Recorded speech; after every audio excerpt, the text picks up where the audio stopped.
The platforming genre has become a staple in the gaming industry, with many franchises becoming household names due to their seemingly perfect gameplay. Among these was a rather wacky Bandicoot who would not only look to push the platforming genre to new heights, but also quickly became a cornerstone in PlayStation history as one of their central mascots. I'm of course talking about the lovable Crash Bandicoot in his first trilogy of games, which to this day have been long considered platforming perfection. Like many of you, I'm guessing, I dabbled in the Crash Bandicoot franchise when I was a lot younger. While I do remember finishing a few of them, there was one challenge I could never seem to overcome. This challenge involved collecting every gem, every colored gem, every crystal, and in some cases, even all the relics. This had to be done while also destroying every single crate on every single level. Doing so would mean you've 100%ed the Crash Bandicoot games, and I remember very clearly getting flexed on in primary school by one of my friends who had supposedly done just that. Alex, you know I still don't believe you, right? With that being said, I thought it was about time I conquered this classic trilogy, and to make things even more interesting, I figured I should rank them in terms of their difficulty, as well as figure out what exactly makes these games so challenging in the first place. This game has some crazy lag. Now, let's warp our way back to 1996, as we delve into the very first Crash Bandicoot game to ever exist. The original Crash opens up with our arch nemesis, Dr. Neo Cortex, as he looks to brainwash Crash using the Cortex Vortex. And yes, that's its actual name. Into the vortex! Now I know what you're thinking. Holy hell, these graphics look good for 1996. And all I can say to that is thank you. As the lead everything on these projects, I take great pride in bringing to life this memorable trilogy. All joking aside, the reason this iteration looks nothing like it did in your memories is because I am playing these games through Vicarious Vision's N.Sane Trilogy, which was a remastered compilation of the original games. Although, let's be real, considering its sales numbers, I doubt anyone even needed that explanation. That being said, following Crash's escape from Cortex's nefarious plans, we find ourselves face down on the shoreline of Insanity Beach, the very first stage of the game. Insanity Beach acts as a tutorial stage, allowing players the opportunity to learn the controls of Crash. Crash is able to jump, spin, and yeah, that's about it. The level also introduces quite a few crate variants, many of which will be used in unique ways towards the latter half of the game. In fact, for a tutorial stage, it brings a lot to the table. It introduces outline crates and even branching pathways, which can be quite a hassle as they require a tedious amount of backtracking. As for the obstacles and enemies on this level, I can't say any of them pose too much of a problem, as they oftentimes move from one side to another at a slower rate than my upload schedule. You can dispatch them either by spin attacking or jumping on their heads. Something to keep in mind though is should you spin attack them, it will cause them to fly in that direction, breaking through crates and dispatching other enemies in that same line. Now, while this may seem like a useless feature, it can result in some pretty beneficial scenarios if you can aim properly. The whole stage is fairly simple with hardly any Yeah. So this game has no shadows or indicators to tell you where you'll land after a jump, so you better hope you're good at gauging distance and depth. Otherwise, the precision needed in these games is going to quickly humble you. Now, to 100% this game, we will need to collect 5 colored gems, 2 keys, and 21 clear gems, which requires us to destroy every single crate in every single level. For those curious, that is 1,308 crates to be exact. The N.Sane Trilogy makes sure to drill this notion into the player's head as well, as upon completing a level, every crate you miss ends up decimating Crash, sometimes bringing him well within the reaches of death itself. Each new level on this first island brings something new to the table. Jungle Rollers introduces the TNT crate, as well as the first bonus area, which can only be unlocked by collecting 3 specific tokens. It also highlights the fact that some stages cannot be completed 100% all the way through on the first attempt. The Great Gate ups the difficulty, requiring far more precise jumps, as well as having far more complex enemy types like these shield enemies. Boulders marks the first instance where you're running towards the camera, which not only limits your field of view, but also tests your reaction time while adding in an immense amount of pressure in the form of a pseudo time limit, as you need to maintain a certain speed in order to avoid getting crushed by the boulders. All that has to be managed while also remembering to break every single crate you come across. The game continues to up the challenge with Upstream, which truly tests your perception of depth, as it involves jumping between moving platforms, with each miss resulting in an instant death. The diversity seen from level to level makes for quite a decent challenge, and even more so if you're gunning for that 100%. We're now faced with the first boss of this game, Papu Papu. Now this guy is pretty... oh, he's already clapped. Now I'm going to be honest, the boss fights in these games they're not very hard. Their movesets are incredibly simple and they don't nearly have enough life to make for an engaging battle. You may be thinking that surely they'll get harder the further we're in we get, but I wouldn't get my hopes up if I was you. The island continues with the fairly simple rolling stones before introducing its first auto-scroller stage in Hog Wild. Now unlike your typical side-scrolling auto-scroller, this one has you riding atop a boar at soaring speeds as you jump gaps, dodge enemies, and miss crates. I admit, this was the first level to give me some trouble, as not only is avoiding all the obstacles a decent challenge, considering you can only take one hit in these levels, but managing to break every crate you come across while moving at such a fast pace is an almost impossible feat the first time around. I had multiple attempts where I would reach the end, only to realize I missed one box, meaning I'd have to restart the whole level again. Now if that wasn't bad enough, the island ends with Native Fortress, which is hands down the hardest stage we've come across. Not only is the level itself quite long in comparison to previous levels, but it also contains far more obstacles and life-threatening enemies. You have Bandicoot eating piranha plants, spiked pillars, fire traps, and moss-covered ramps that speed up and slow down your movements, making the already precise jumps even more dangerous. The worst part though is the fact that you can't even 100% the level on your first playthrough, as we need a special type of gem to unlock the secret route. All we can do is push forward towards the second boss of the game, Ripperoo, and this guy, much like the first boss, isn't too complex. He's certainly a bit trickier as you first need to learn his jump patterns before timing a TNT box to explode when he lands, and this can take a few attempts, but he proved to be the least of our worries as our next venture saw us entering the Lost City. For those of you that are observant, you may have noticed a slightly different gem outline when entering this level. That's because the Lost City contains the first colored gemstone in the game, and more specifically, the green gem. These colored gems grant us access to secret routes and other levels, so it's crucial we collect them all as we'll need them to 100% the level. There's just one problem though. See, just like with the clear gems, we also have to 100% the level in order to unlock the color gems. Not only that though, but we have to do it all without dying a single time. This became my first major roadblock. Whether I was dying to enemies, getting knocked off by obstacles, or spinning away crucial tokens needed to unlock the bonus stages. Do I really just do that? No fucking way. This level continued to be a pain in my backside for close to an hour. The worst part though was having to quit out before re-entering again. Because you have to do these levels without dying or missing a single box, the moment any of these things happen, I would immediately go to restart the level. The only problem? There's no restart button. Why they wouldn't include a restart button in this game is mind-boggling, especially during these colored gem levels. It's an even greater kick in the nuts because that very feature already exists in the game, but only during time trials. Like what the fuck? Why not just include it for normal runs as well? Ranting aside, I did finally conquer the Lost City, and what was I rewarded with? 1%. A whole fucking percent. Are you kidding me? And to think there are still 5 more colored gems to collect. Yeah, this truly was hell. That being said, with the green gem now in hand, we can now venture back to Jungle Rollers and complete the extra path that had opened up. I won't show all of these as they aren't too interesting nor challenging, but I thought it best to demonstrate what it is that these special gems did. What I do believe deserves some recognition is the Road to Nowhere. Even if you've never played Crash Bandicoot, there's a good chance you've come across these types of levels. They used to be infamous back when the games were first released for their incredibly precise jumps and unforgiving design. You have these hogs that instantly kill you, platforms that break almost immediately, giving you no time to think, and a hitbox that may as well have been designed as a mechanism to have players give up with how scuffed it is sometimes.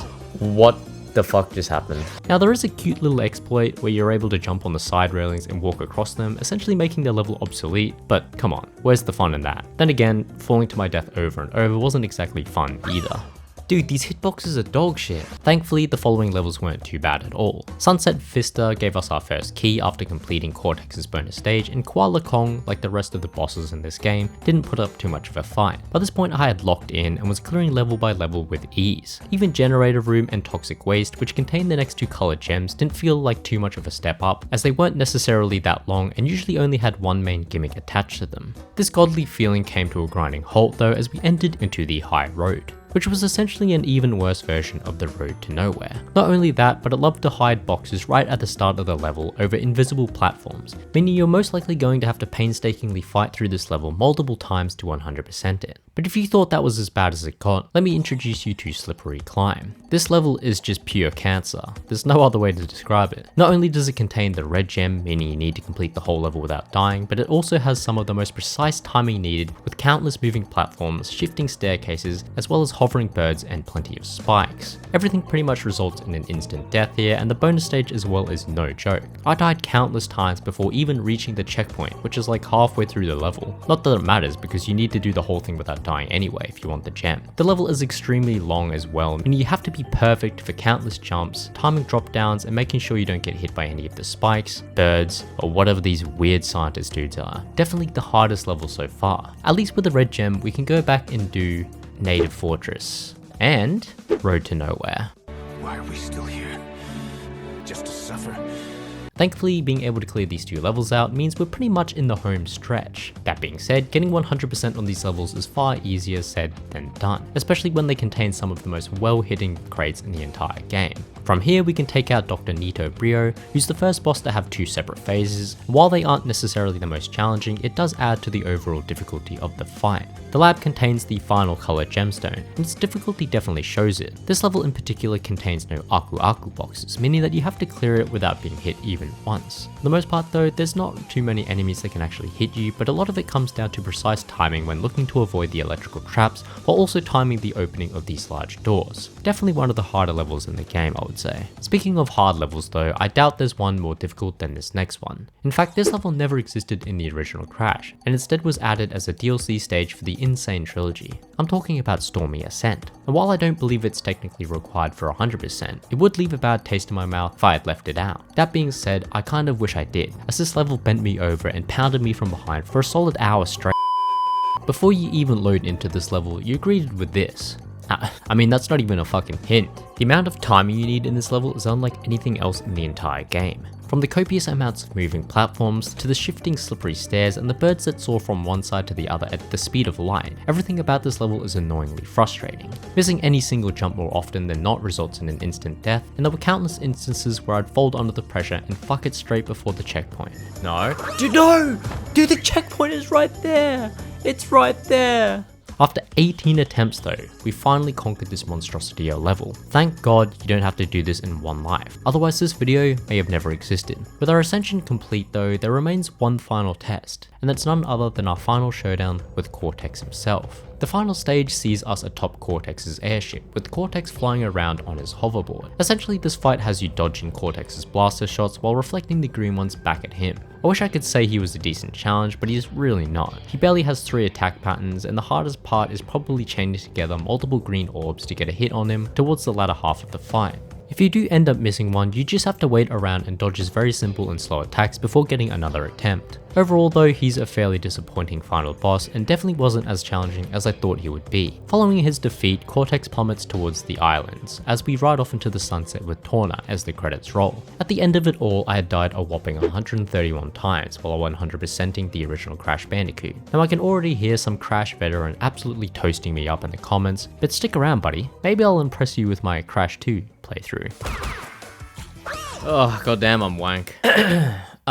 Anyway, Crash Bandicoot 2. Cortex strikes back.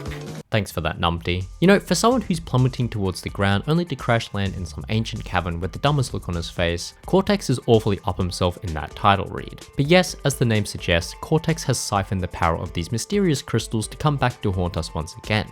But strangely, he asks his mortal enemy Crash for help in collecting them. Bring me the crystals, Crash. And even more strangely, we actually agree?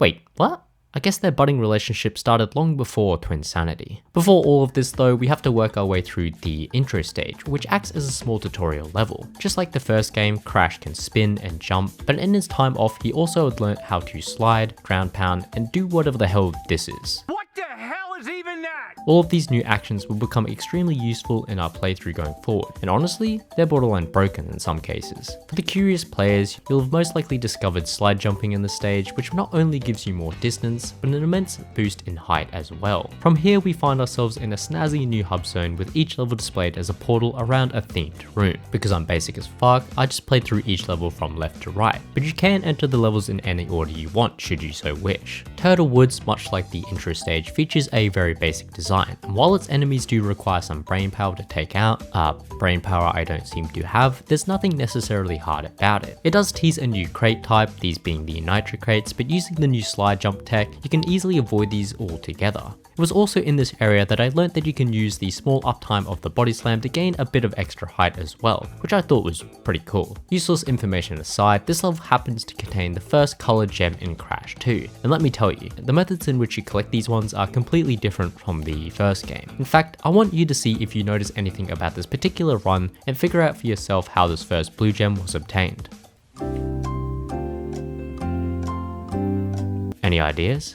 For the observant ones among you, you probably noticed that I didn't destroy a single crate when making my way through the level. That's because it's the requirement to obtain the blue gem.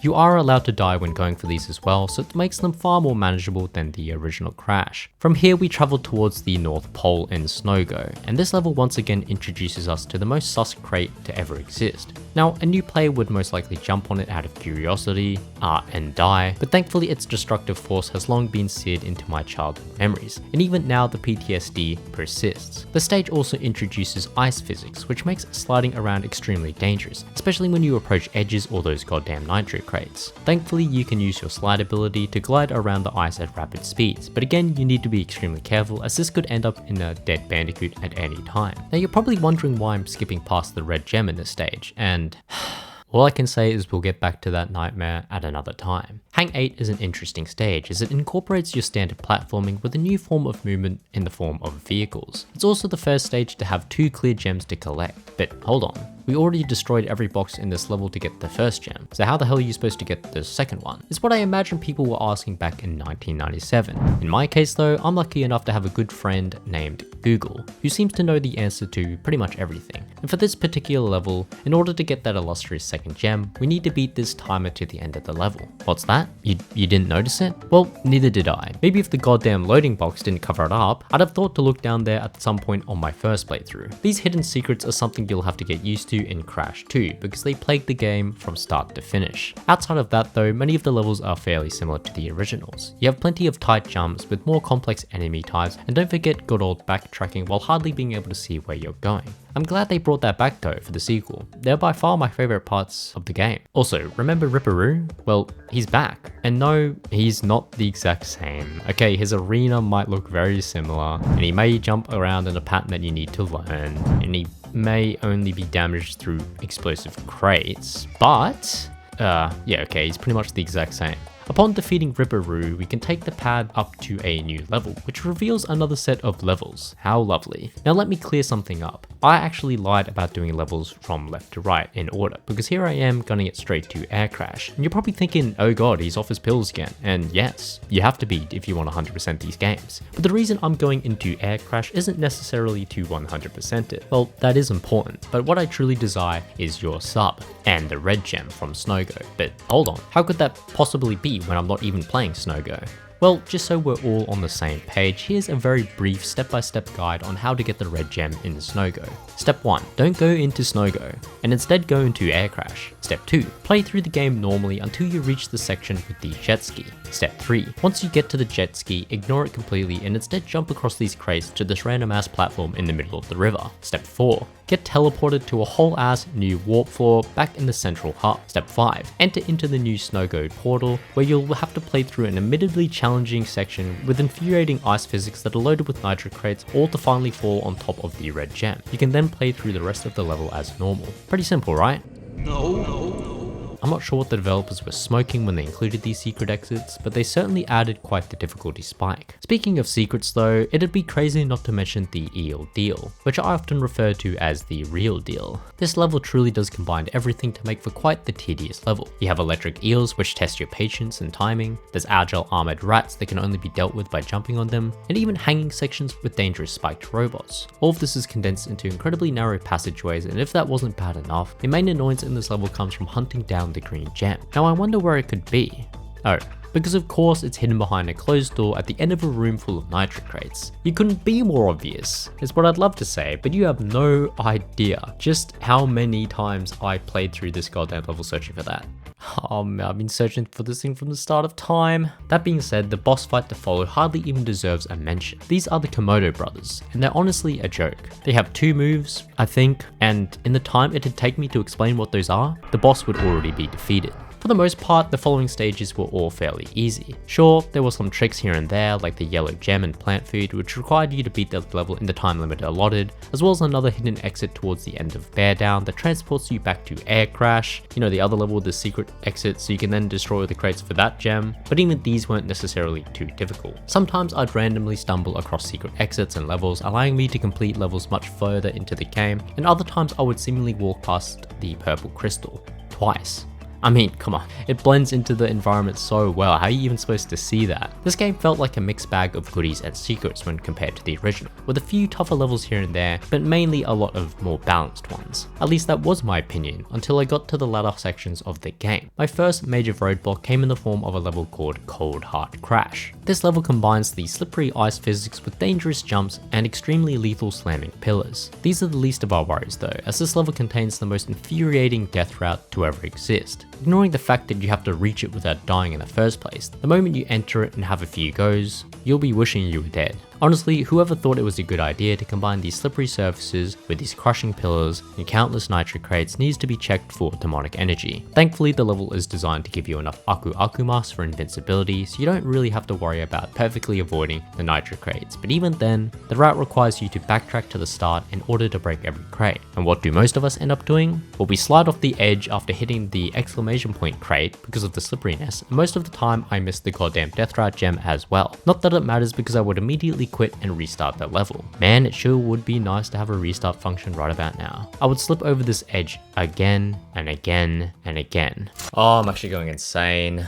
Honestly, I'm lucky my controller is still intact. It got to the point where I learnt to slide cancel into the wall, just to slow my momentum so I could actually go back in the right direction towards the start. I swear Naughty Dog was just fucking with us during this route. They even concealed a whole ass middle finger right in the middle of the route, just as a final, you know, fuck you. I mean, at this point you have to respect it. The nightmares don't stop there either. Ruination tests your timing and your platforming ability with massive monkeys that chuck logs across crumbling platforms. I figured out by the end of all my attempts that you could simply spin attack the logs away. So yeah, that was fun to figure out when I'd already suffered so much. Behaving is something straight out of a horror movie, as you need to quickly make precise jumps while being chased by swarms of bees. This level also contains one of the cruelest secret routes, as it's atop a set of nitro crates that are apparently inactive. Who figured this out? I have no idea, but I do know they have the biggest balls on the planet. All of this culminates in one of the most tedious boss fights in the game against N.Sane. This guy isn't even hard. Some of his beam attacks can catch you off guard, but once you learn his patterns, they're extremely easy to avoid as well. The problem with N.Sane is just how slow the fight is. You essentially have to just spam fruit at his weapons until they break. Half the time you can't even hit these parts consistently,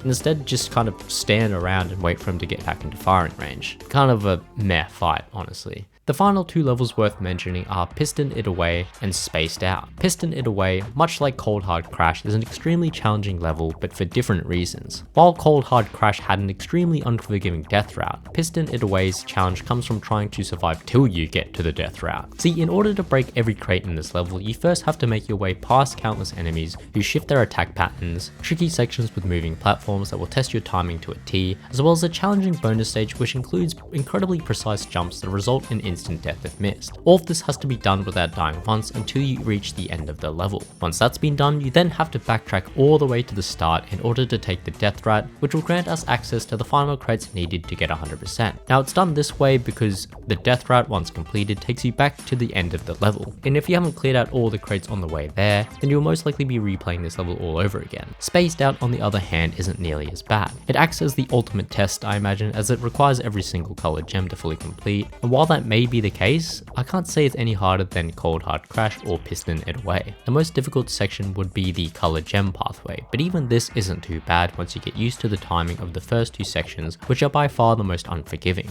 Once conquered though, the only thing that remains in our way is our arch nemesis, Cortex. The final battle with Cortex honestly kind of sucks. I'm not even sure if I can call this a fight, as it's more of a chase scene where we have to hunt down and blast Cortex in space while avoiding these asteroid things, I guess. I assume there's a time limit to this level, but Cortex honestly flies at the same speed Crash hangs in the Wrath of Cortex. If you know, you know. 2,000 years later. This final showdown with Cortex is even easier than the originals, and honestly, it's probably the easiest in the whole trilogy, but let's not get ahead of ourselves. With Cortex defeated though, it's about time we wrapped up this 100% with one final gem. This gem is actually hidden in a secret level that can only be unlocked by finding the secret entrance at the end of Unbearable. Yes, that haunting level with the massive polar bears. At the end of it, you can backtrack a bit to find a baby polar bear who will transport you to the final portal and the secret level, Totally Bear. This is pretty much just the ultimate test with regards to riding on top of polar, with lots of long jumps and obstacles all trying to stop you. It's not really that hard, but it can take a few tries to pass with every crate destroyed. Finding all the gems nets us an alternative ending where we use Dr. Nito Brio's cannon, which has been powered by the gems to cut Cortex's space station in half. At the end of Crash 2 Cortex Strikes Back, I died a total of 96 times, making it slightly easier than the original Crash Bandicoot. In terms of accessibility, Cortex Strikes Back certainly had more movement options available, mainly in the form of slide jumps or slide jump spins when compared to the first Crash. It also didn't require deathless runs on certain levels, which led to significantly less attempts overall. With that being said though, we're on to our final game.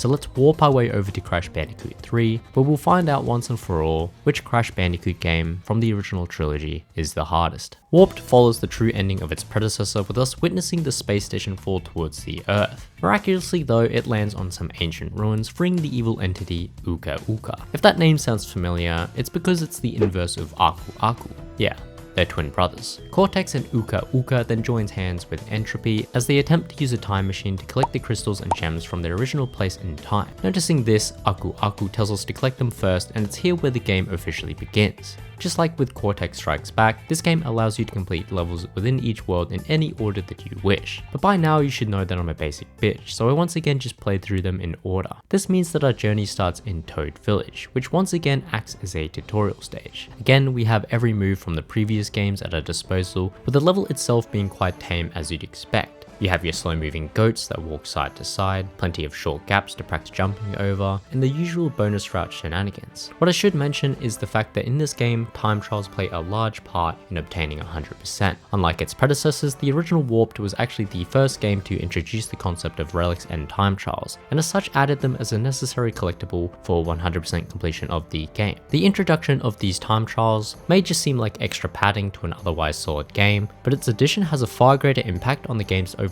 difficulty than you might imagine from a first glance. We'll cover what I mean exactly as we continue through the rest of the game. From here we move into Under Pressure, which is a monumental moment in Crash's legacy, as it marks the first instance where Crash learnt to swim. Okay, maybe not. Inconsistencies aside, the controls for these underwater levels aren't as bad as I remembered them being. They can be pretty slippery and unresponsive in tight situations, with Crash always seemingly drifting forward regardless of whether you're pressing buttons or not, but thankfully the obstacles and enemies are fairly slow and easy to avoid in most cases. The game then forces us to play as Coco in Orient Express, which acts as another auto-scroller running level, but this time on top of the Great Wall of China. Now, as much as I'd love to make some cringe pun where I call these levels great, I feel like they could have been spiced up a bit more. Don't get me wrong, they're great fun, but in terms of difficulty, they felt far easier than the polar riding levels in Cortex Strikes Back. Either Coco has been eaten good, or Pura hasn't had the time to build up his quads, because he seems to run incredibly slow, making avoiding obstacles and collecting boxes almost too easy. This level type is reused a few times. Sometimes it's at night, and other times with more obstacles or enemies, but they never do provide too much of a challenge. Now, while we're on the topic of repeating level types, I think now is a good time to mention both the motorcycle stages and the jet ski ones. These levels alternate between each world, with the motorcycle levels acting as races along a winding road, and the jet ski stages taking place on a somewhat open seafront with pirate ships. I personally have no issue with these levels, and I think they do a good job of breaking up the format by taking us away from the typical platformer stages. What I will say though is they aren't nearly as difficult as certain platformer stages. Now, I'm not sure if that's a hot take or not, but I found them to be especially easy. Ignoring the fact that you can't actually die on motorcycle levels, even if you fall into the massive fissures, the levels themselves hardly have any obstacles outside of the other races. Even then, it's not like they completely redirect you if you hit them, and at worst, they make you miss a crate here and there. Coco's jet ski levels, on the other hand, did up the difficulty to some extent. For one, the jet ski seems to have a wider turning angle, which makes taking sharper turns slightly harder. That being said, as the levels are open-ended, you can turn around and go backwards to collect any crates you had missed, which makes 100%ing the levels fairly simple.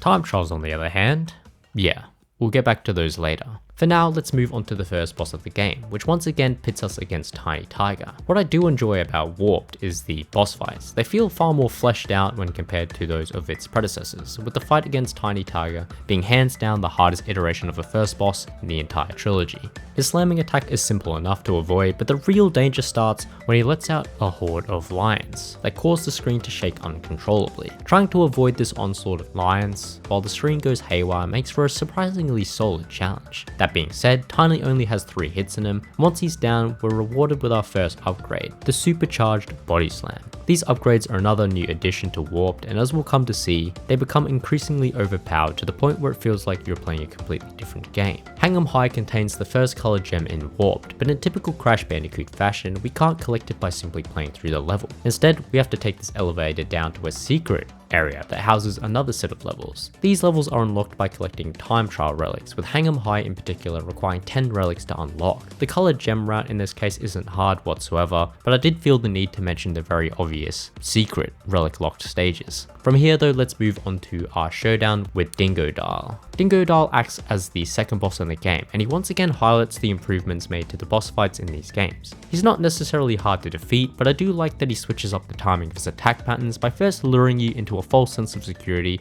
with his first 2 phases. Oh wow, he's a lot faster the second time. Defeating Dingodile rewards us with the double jump, and while that may sound broken, do remember that this height was already manageable in Cortex Strikes Back, albeit it took more complex inputs to execute. Now you'd think that a game that gave you this many upgrades would also look to up the difficulty of its levels, especially in its platforming to make sure you incorporate these new moves into your playstyle, right? Well, unfortunately I feel like Warped fell a little short in that regard. There's certainly moments here and there where these power-ups are useful and, dare I say, necessary, but these instances do feel rather infrequent and are mainly used in time trials. Funnily enough, the harder levels are oftentimes the ones where you can't use most of the power-ups. A good example of this is Deep Trouble, which is a far tougher underwater level than Under Pressure. These water streams paired with the pufferfish make for a deadly combo, and because Crash can't seem to sit still, you'll oftentimes find yourself drifting into one or the other. The level also requires some backtracking to find the red gem, but thankfully you don't have to complete these levels without dying in order to obtain them. The fight against Entropy, while cool in nature, is fairly easy as it just requires you to dodge some slow moving laser attacks before jumping across a few platforms to hit him. I really do wish they gave some of these bosses a larger life bar, as the fights themselves last no longer than a minute with how easy they are.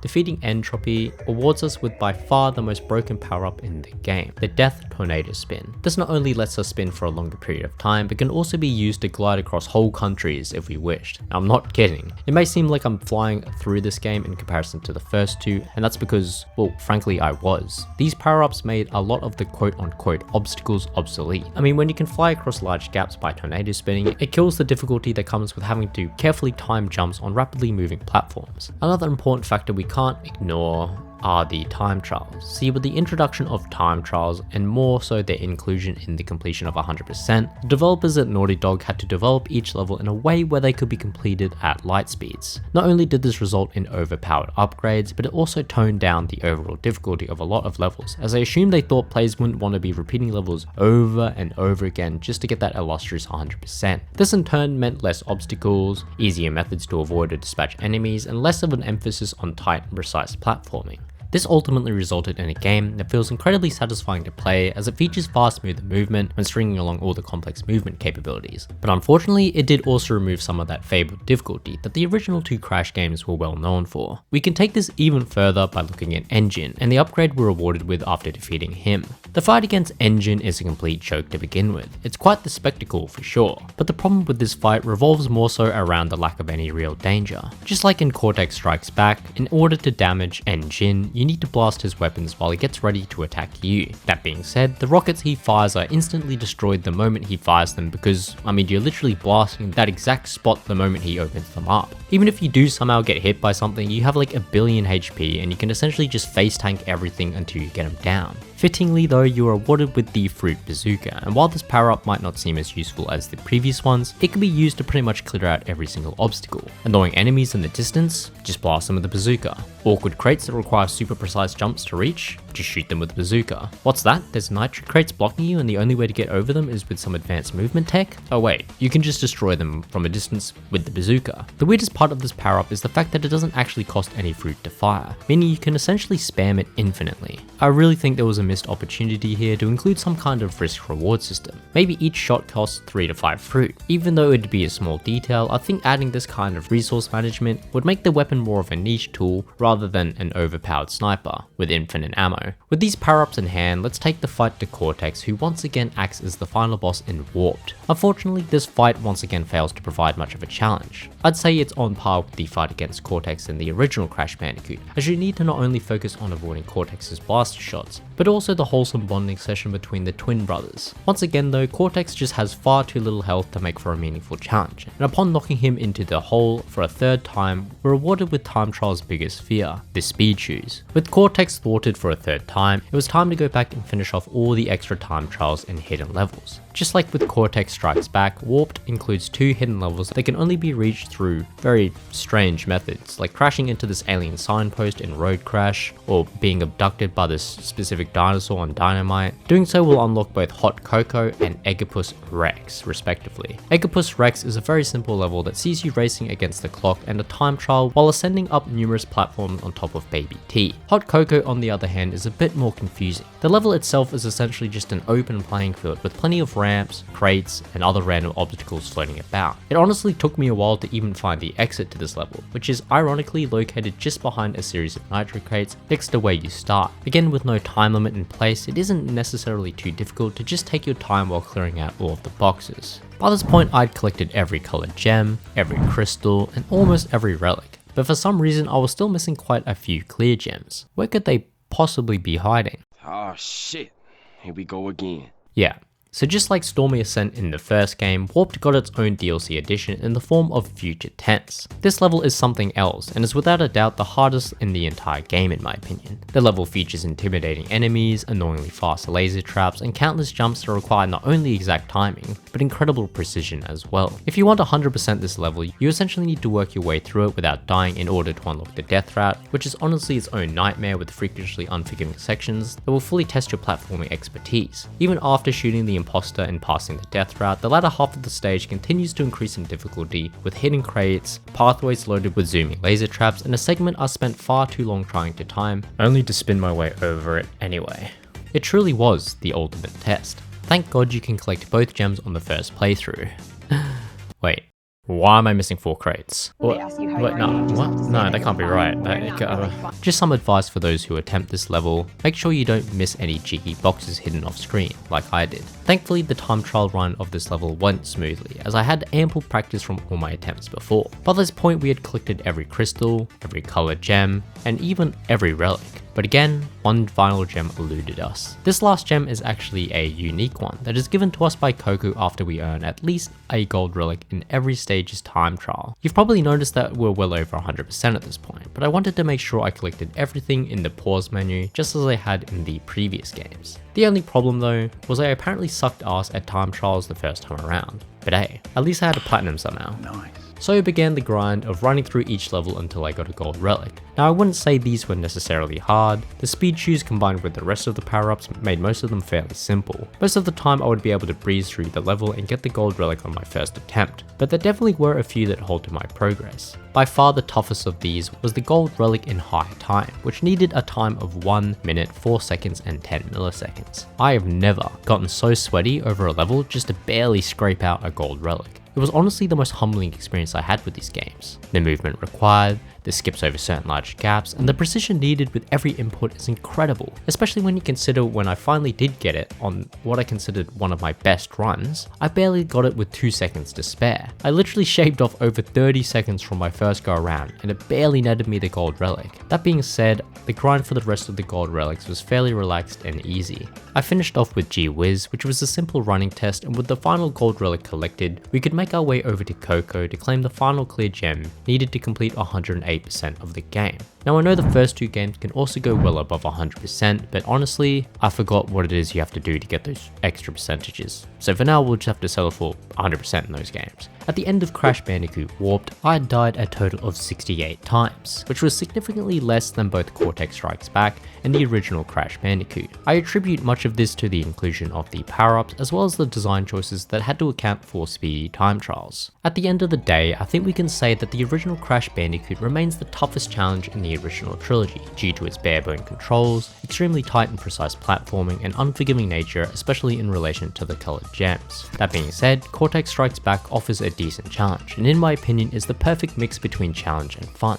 The game features some of the hardest levels in the trilogy, but these spikes in difficulty are often cancelled out by the addition of slide jumping and slide jump spinning. That leaves Warped as the easiest Crash Bandicoot game in the original trilogy. I've mentioned why I believe this to be the case, with its endless power-ups and design choices that had to consider time trials, but more than anything, I think it had far too many levels that were similar to each other or used the same kind of gimmicks. This made it far easier to grow accustomed to not only the enemy types, but also the platforming layout that was used in those levels. I hope you guys enjoyed the video. Feel free to leave any of your own opinions in the comments below. Maybe you don't agree with me and that's perfectly fine. In fact, I'd love to hear what game you struggled with the most. Until then, I hope you guys have an amazing day, and I hope to see you all in the next one.